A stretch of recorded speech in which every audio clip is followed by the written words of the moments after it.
欢迎来到黎春正频道，请订阅频道，所以大家不要错过当天最热门的新闻。我们今天的时事通讯包括以下内容：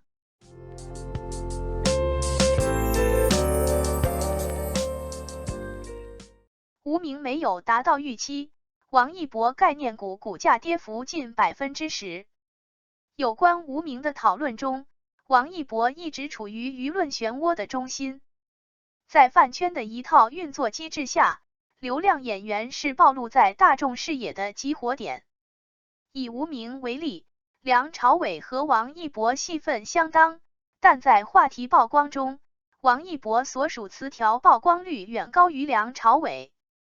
尽管粉丝大力支持自家哥哥，无名二刷率高达9%，远高于第二名《流浪地球2》的2%，但也仅带来大年初5的短暂逆跌，难以决定总票房大势。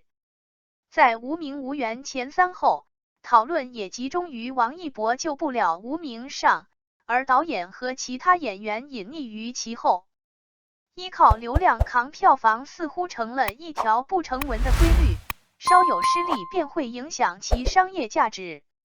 但实际上，仅是影片主演之一的王一博为无名背锅有些冤。流量演员在电影中的处境极其尴尬，作为超级流量，王一博被捧得过高，也有被自己的粉丝所反噬的风险。此前，部分粉丝刷预售数据的行为给了市场过多关于流量的遐想，当这种遐想被现实击碎时，王一博所在经纪公司乐华娱乐 02306HK 的股价也受到了直接影响。1月29日晚，号称最热闹的2023春节档正式收官。据灯塔专业版，2023年春节档电影票房为 67.58 亿元，同比增长 11.89%， 观影人次为 1.29 亿，同比增长 13.16%， 国产影片票房占比为 99.22%。春节档上映的6部影片累计票房分别为《满江红》26.06亿，《流浪地球2》21.64亿，《熊出没伴我熊心》7.48亿，《无名》4.93亿，《深海》3.59亿，《交换人生》2.9亿。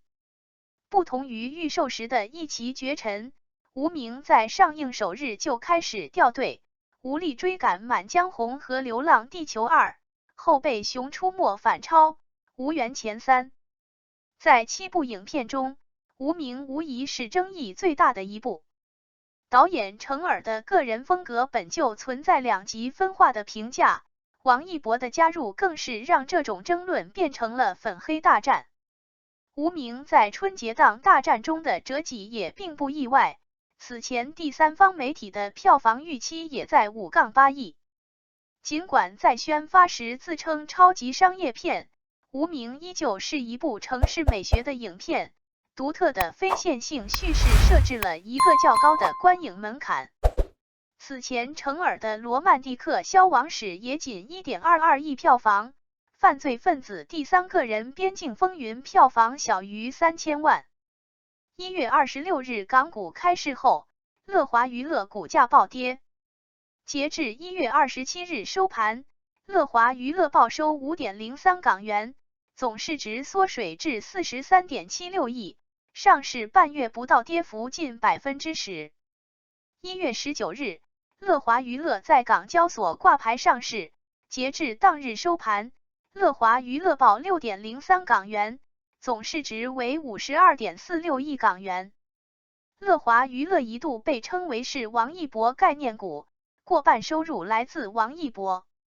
根据乐华娱乐向港交所递交的招股书，其主要的业务板块分为艺人管理、音乐 IP 制作及运营及泛娱乐业务。2021年艺人管理的收入占比高达 91%。在2022年前3季度，王一博贡献的收入占同期总收入的 59%。1月的上市直播仪式上，王一博也首次被介绍为乐华娱乐的股东。根据乐华娱乐与王一博签订续期，其合约有效期至2026年10月。如果没有其他顶流接替，王一博将成为乐华未来4年内的最大营收来源。在演员更新迭代极快的背景下，依靠单个顶流扛股价存在极大的风险，艺人商业价值的评估将直接影响公司营收。乐华娱乐在风险披露中也提示，我们的大部分收入来自艺人管理业务。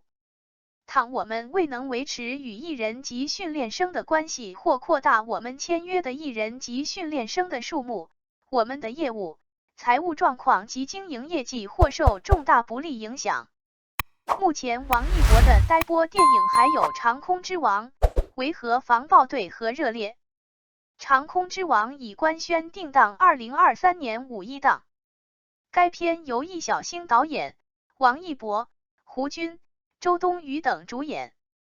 目前20235一档已官宣3部电影，同期竞争的还有《人生路不熟》和《检察风云》。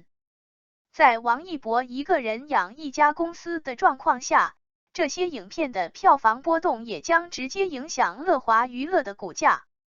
感谢您观看视频。如果您觉得本时事通讯有用，请不要忘记点赞、评论和订阅。祝您生活愉快，充满活力。再见。